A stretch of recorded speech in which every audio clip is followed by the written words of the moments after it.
If Syracuse can pull off a win here tonight at Acrisure Stadium, they'd be 6-1, but more importantly, they'd have 3 ranked wins in the regular season. That'd be the first time since 1998. And of course, our Orange Press Pass player of the game, it's not Cooper Flagg, it's Tyrese Proctor. 16 points to lead all scorers tonight, 4 for 10 from downtown. It's the 5th time this season that Proctor's made 4 or more threes in a game. We talked about Tony Bennett's retirement just a minute ago.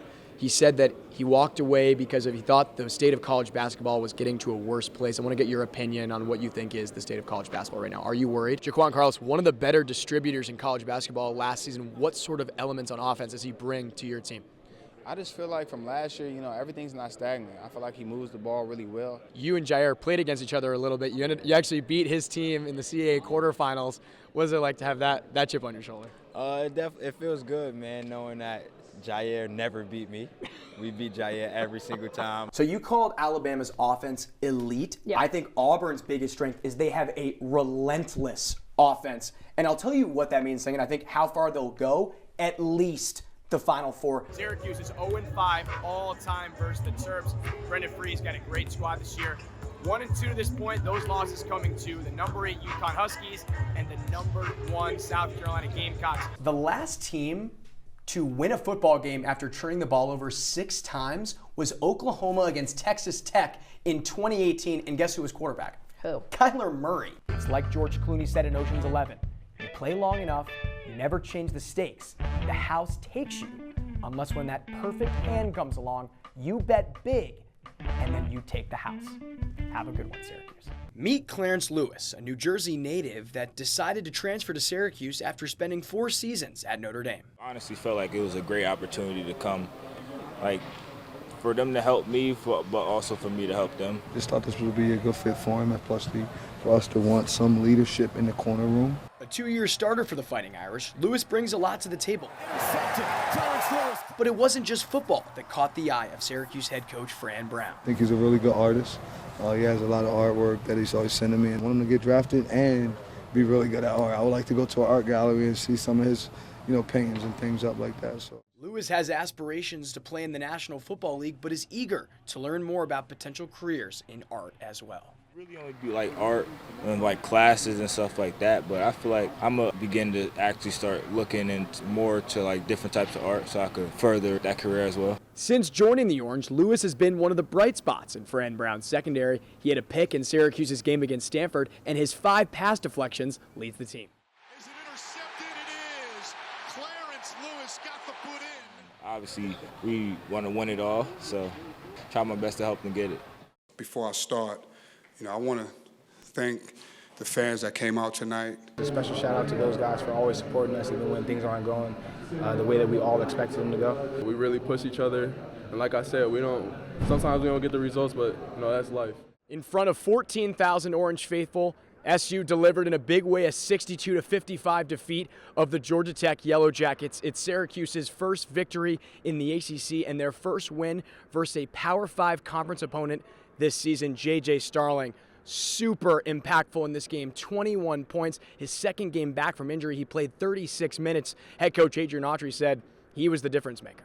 Yeah, JJ's big time. He's the best guard, one of the best guards in this league and one of the best guards in college basketball. If you followed us, through the stretch without him and having him back now, I think you can see the difference and see how important he is, for us. It's a big difference. He gets to the rag. He's a great leader, and just being able to have him out there at all times is amazing. Him being a facilitator, running the floor, speeding up the offense, taking his own shots, being aggressive. I think he averages 20. So, that's enough for itself right there. I just did what I could when I was off the court. I was, getting mental reps, watching film, so I could stay ready and mentally locked in when I come back. Obviously, there was a lot of outside noise.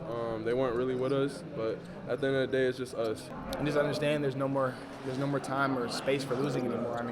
We got to run off these next few games and just keep it going. To get our first ACC win, and it's important for us, for the team. These guys have been battling, preparing, and fighting and clawing, all year. We've dealt with different things, and these guys just keep fighting. So.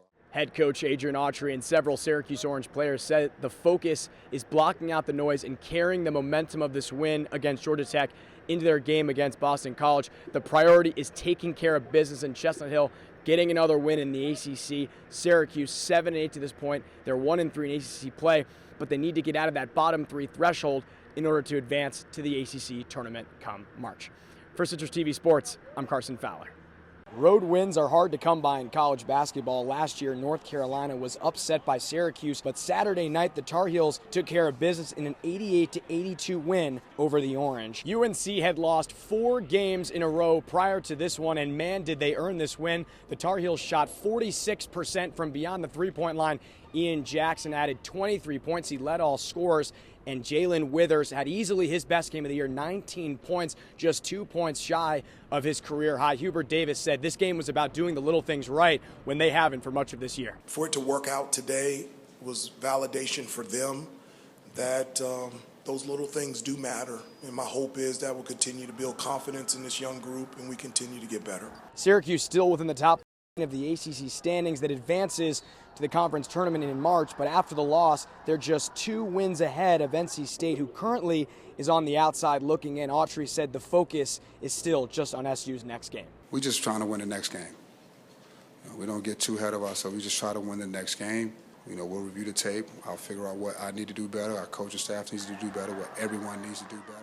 Syracuse falls to 11-15, 5-10 in the ACC. They'll get 2 days off before they go to Pittsburgh to take on the Pitt Panthers inside the Peterson Event Center. The Panthers came to the JMA Dome earlier this year and left with a win. Syracuse trying to avoid the season sweep. Reporting from inside the JMA Dome, I'm Carson Fowler, Citrus TV.